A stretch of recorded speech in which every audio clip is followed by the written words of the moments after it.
trainer, but I'll answer any questions that I can. Do you have any update at all on Rod News? No, the X-rays I believe are negative, which is a good sign, but that doesn't mean that we don't know the severity of the injury. We're still looking into it and try to let you know something as soon as possible. How did Andre James fare? He did all right. He did a good job. Really pleased with his communication. He called a lot of the shots. We did a lot of different things offensively in this game, and he showcased his preparation. He made some good blocks, made some good calls up front, and I was proud of him. You said he anticipated moving away from tackle when he turned pro, but maybe not to center. What was it about him that you thought made him a good fit for that spot? Well, Tom Cable's done this a long time, has a lot of experience, not only with moving players around. He's taken guys from defense and made them conversion players onto the offensive line. Andre just has the athleticism, the size. He's got the intangibles that you look for in a center. He's smart. He's athletic. He's a good communicator. He loves football. So that was an easy decision by us, I think, but it's a credit to him to go out there and play this well this fast. He had a great preseason. We didn't play our starters much.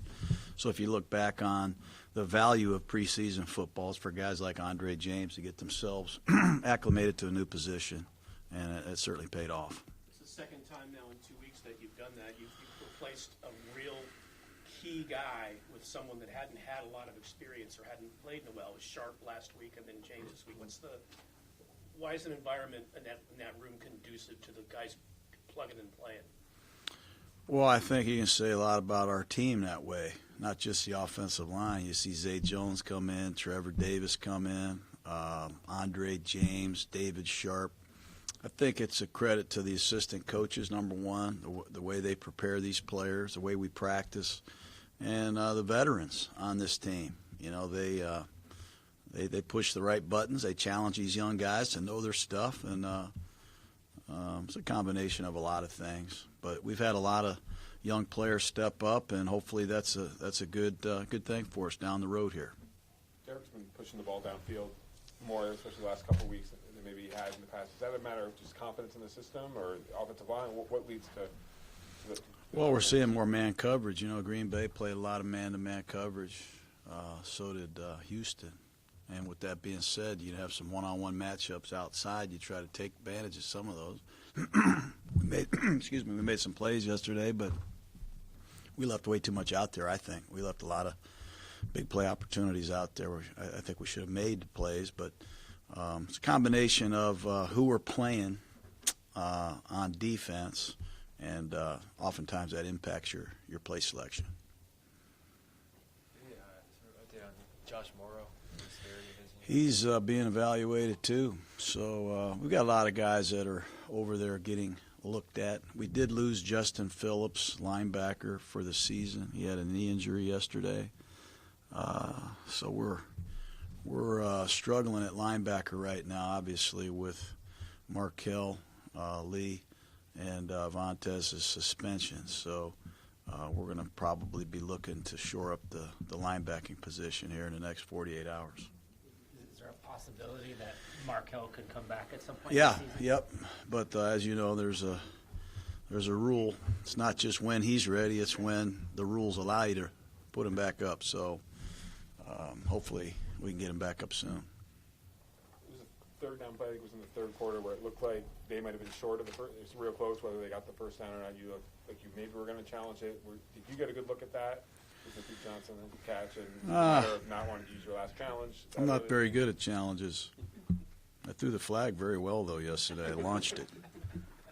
It's I have people up in the press box that are helping me, and at that point in time, I didn't feel it was a challenge. We had a chance to win based on the information that I had. Phillips has been really the only middle linebacker you guys played in the last couple of weeks. Are you going to be able to plug somebody in there, or is that going to be a case Phillips? Or is that going to be a case of just using more Whitehead, Morrow, nickel a lot? Well, like I said, we're going to try to bring in another linebacker and train him. We have Dakota Allen, who didn't play yesterday, also on the team. We're thin. We've got to add another linebacker, certainly, and hopefully Whitehead is ready to go. He came out of the game nicked up a little bit too.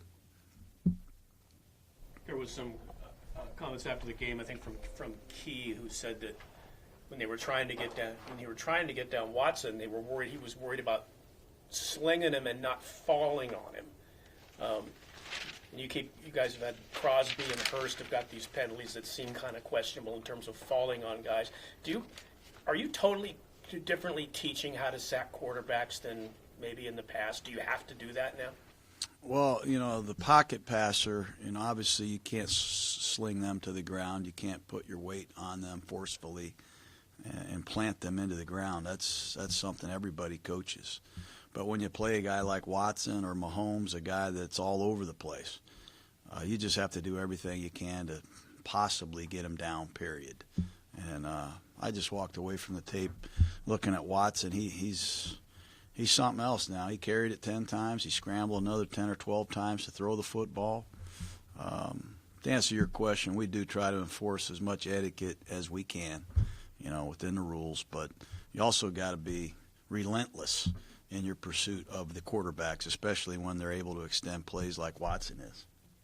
I think Hopkins had 5 catches with linebackers in coverage. I'm guessing that's something that you're going to want to avoid. Well, he plays zone coverage. That's what happens. We don't ever play man-to-man coverage with a linebacker covering Hopkins, but we do play zone coverage like everybody else. And when that happens, sometimes these slot receivers, they catch passes. That's how these slot receivers make a living, really, working inside against linebackers and safeties underneath coverage. What did you think of Trayvon Mullins' tape? Pretty good. I thought he played pretty good. He played 58 plays. He had a couple really good breaks on the ball. He just got to stay low. He's got to stay true to his fundamentals. I thought he did a good job. He got an IV.